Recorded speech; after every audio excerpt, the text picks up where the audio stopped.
I'm here with the Tahoe 2016. The problem is GPS not working. We will check the DTC using the Autel Ap200. Here we go. Let's go to GM.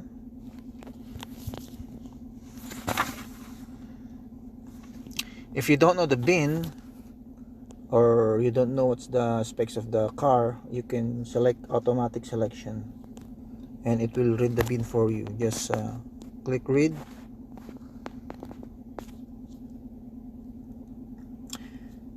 That's the right VIN, so press OK. Yes, this is 2016 light duty truck Chevrolet Tahoe, blah blah blah. The VIN is correct, and press yes. Just select the options of the car and follow the instruction. So this has distance cruise control, yes. Scanning.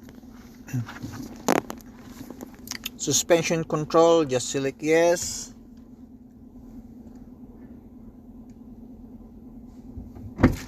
Ang year to, sir? 16. 16. Ay, hindi TC ulit, sir. Hindi TC. No. Kung pareho yung bigay. 2460. Let's get to diagnostic. So we're going to human machine interface.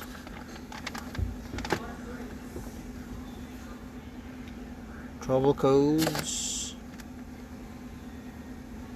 Yes, global positioning system signal open. So this means that maybe the antenna is not working. So we're going to change the antenna of this one, and then we will recheck again, diagnose it again if the problem is already fixed. That's it. This is how to use the Autel Ap200. You can use this scan tool in all vehicles. Just purchase the vehicle you want to test. It's only $15, I think, and $21 for iOS. For me, I'm using the GM. Let's check out the service information on what he says about the B2462 regarding the antenna. It says here, we have a bulletin. It says here, antenna GPS or antenna malfunction. Okay, so that's a hint. That's a hint on how we diagnose or repair this problem. Okay. First, I'm going to replace the antenna of the GPS, and then we will try to retest again. This is the antenna of the GPS, right on the top of the driver. This is now the new antenna.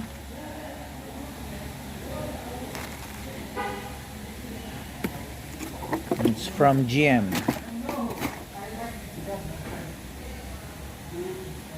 Original antenna from GM.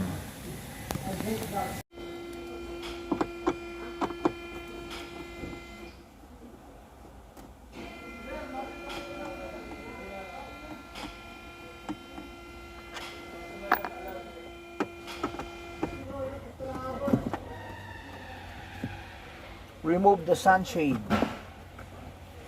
See this one?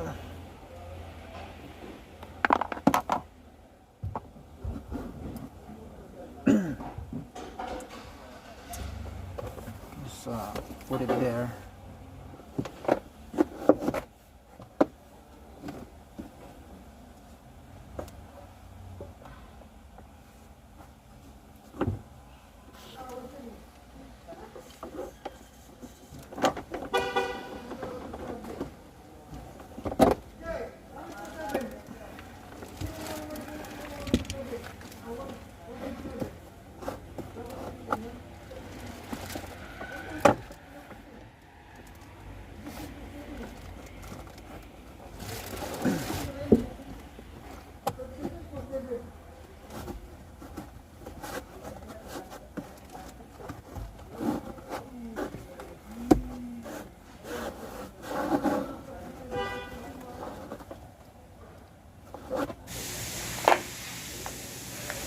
It's wet.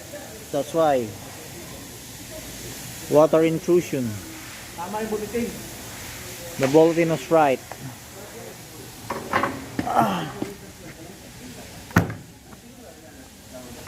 This is the old one and this is the new one. This is the new one. I put sealant on it so that it will not to avoid water intrusion. See?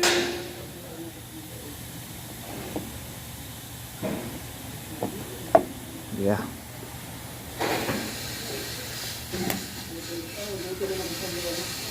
All right.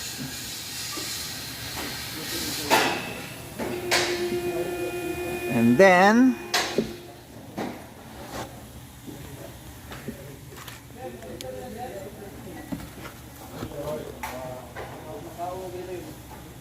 just tight the bolt in there, small bolt.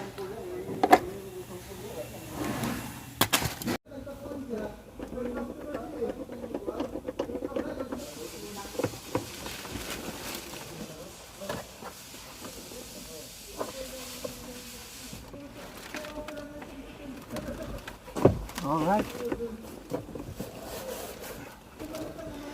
I'm done.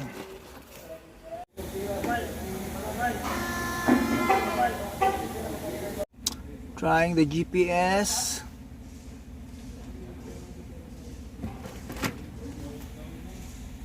It's updating.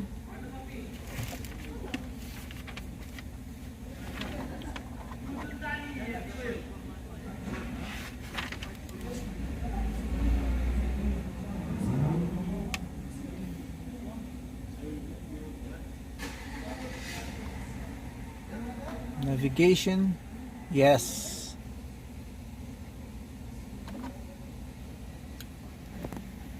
Okay, let's try the GPS if it's working now.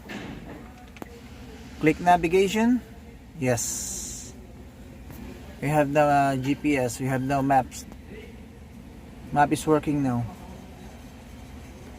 Alright. Alright, let's try the GPS.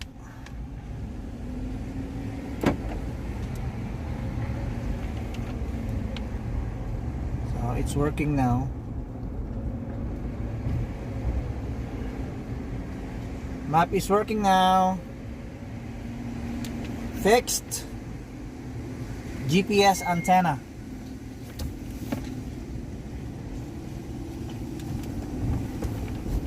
There you go, guys. Thank you for watching to my YouTube channel. Please like and subscribe for more videos to come. Thank you.